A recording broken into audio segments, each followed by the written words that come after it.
All right, so we're going to make a video here, long-term high mileage review on the Sportsman. High mileage, of course, is going to be very subjective. It's got about 2,000 miles on it now. So not like the highest of mileage, but it's a lot higher than a lot of the ones that I see, at least for sale. So I've come to a conclusion about the Sportsman. It is not a long-term bad machine, as long as you don't end up with being one of the unlucky people that has the engine failures, which has been not very common, but I've heard of them around the grapevine on the 850s, probably the 1000s. I don't actually know, but I know the 850s have them. Anyway, so basically what I've come to find with these is that once you experience those failures, like we talked about, we'll do a little bit of a recap here for those of you that have not seen all of my videos, and for those of you that may have questions long term.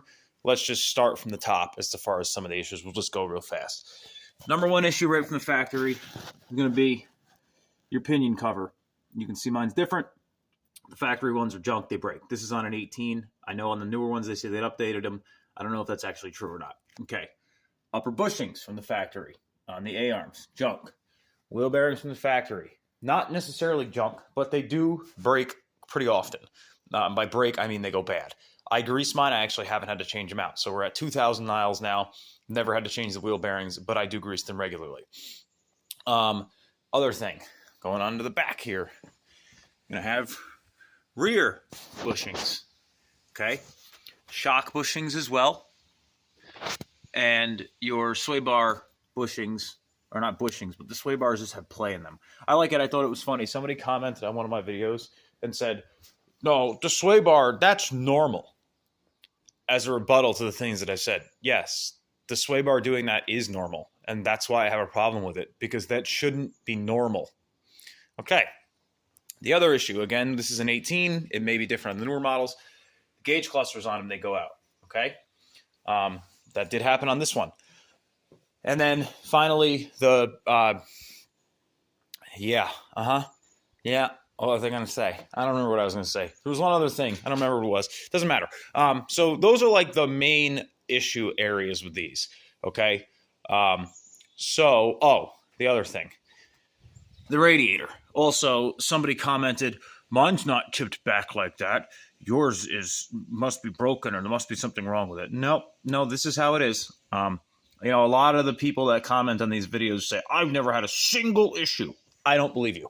I don't believe that that's possible, that you could have never had a single issue with it. And people say, I've got 3,000 miles on mine, never had a single problem. I don't believe you. I literally don't believe you. There's one of two things. Either you're lying because you don't like me or don't like hater type content, meaning people that actually say the truth about certain machines, or you've done such little maintenance and have never looked at anything, so you don't notice these things. Okay.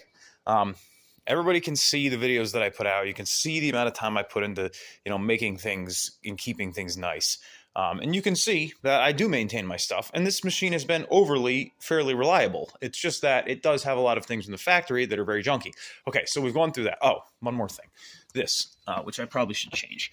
So the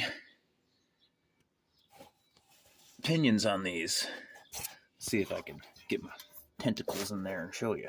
So look, there's play in this. Here, it's not a ton of play, but it's play. It's getting there. So that's another thing I've read a lot, is U-joints on those. So anyway, sorry about my fingers. Okay, so those are the things. So this is my theory. My theory is that Polaris just puts those parts together as junk from the factory.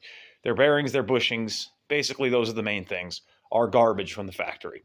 Once you upgrade those things, that cuts out on 99% of the issues you're going to have with these machines, and they ultimately end up being very reliable. So with 2,000 miles, again, all the bushings on the machine have been done. Shock bushings, A-arm bushings, all of that stuff. That pinion brace has been done. I've messed with the sway bar. I think I've gotten it. If you adjust it a little bit, it kind of helps it. So that's been fixed. So that, I guess, would be a good 2,000 mile what to look out for on one of these machines. Obviously, how you ride it is going to change. If you ride mud, it's going to be totally different than if you ride trails.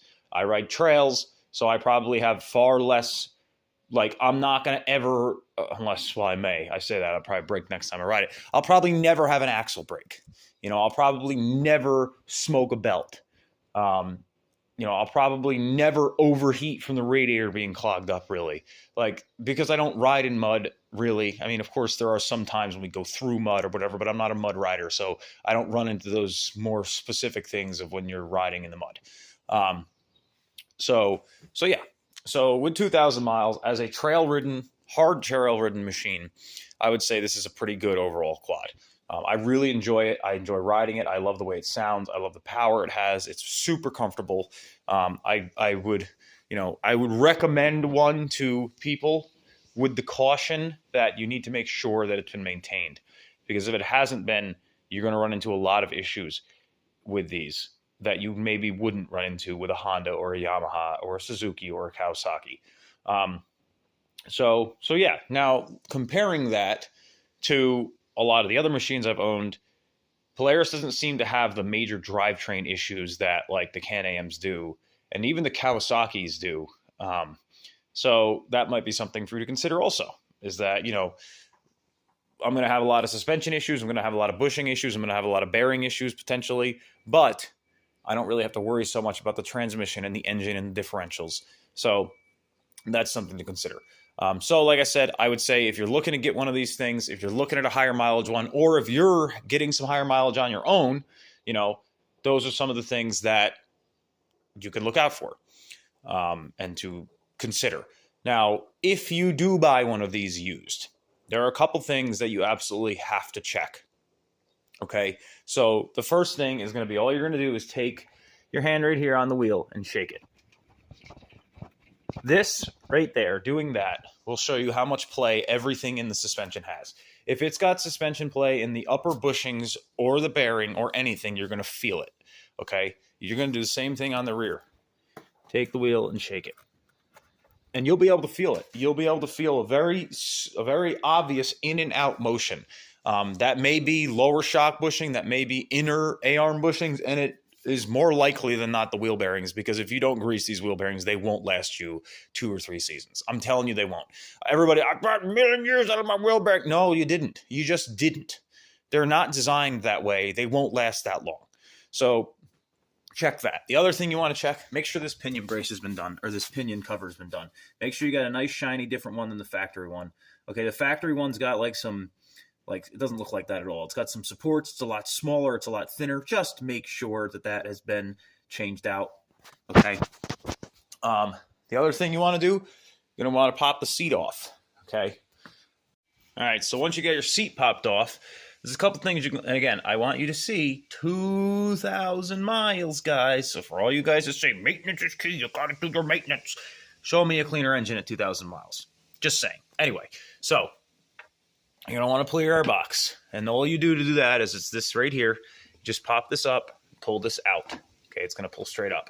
And what you want to do is you want to look in there and you want to make sure that your filter is A, present, and B, has a pre-filter on it, and C, is clean.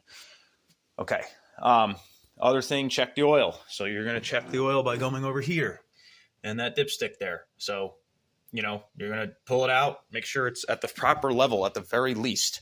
The other thing you can do, this pops open, this comes out, okay? So unlock this here, unlock this there, get our cover off, then you're going to want to check a couple of things.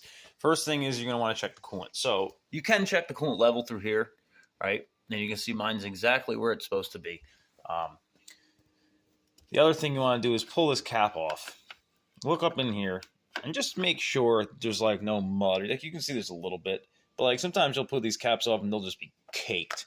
Again, it kind of gives you an idea of how the machine's been utilized. So that's your reservoir. And then check your radiator, doing the same thing. All right, so you're just going to pull this off and just look at it. Make sure it's topped off. Make sure there's no oil in it. Make sure there's nothing crazy going on, And then put that back on there. And that's pretty much it up here. I mean, you can kind of play with bushings here. You can move the shock a little bit, pull on it a little bit. But up here just kind of gives you an idea of the overall cleanliness of the machine. You can also pop this cover off, make sure nothing's in there is wet. It shouldn't be. This is a pretty good weather pack seal.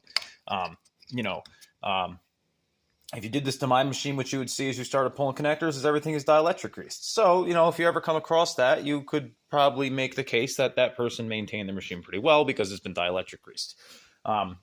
Beyond that, just look for any type of like weird scratches or zip ties or marks or anything that just looks kind of hacked. If somebody puts their winch in, like you can see my stuff is all nice and tucked up here. It's in like the factory position. Like this is a nice wired in winch. It's a KFI plug and play because I care about how my stuff looks. I tucked it all up in there really nice. It's nice and clean. There's no like hanging wires anywhere. If you start seeing a bunch of junky spliced wires and things hanging all over the place, do not buy the machine. Because what's going to happen is it's going to have some stupid problem and you're not going to be able to fix it. And it's going to take you hours and hours and hours of diag time. Or you're going to bring it to a shop and pay them hours and hours and hours of diag time. And it's just not worth it. Move on to another one. There's too many of these out there for sale that you can easily find a clean one. But yeah, so I would say that's like a little buyer's guide for these at least. If you guys ain't got any questions about this, leave a comment. I try to respond to them as much as I can. I don't always look at them. But when I do look at them, which is I try to as much as I can anyway, leave a comment, subscribe, do all that good stuff. Again, growing the channel here. We're close to 1,000 subscribers. Once we hit that, I got some good giveaways to do. So yeah, we'll talk to you guys soon and happy hunting.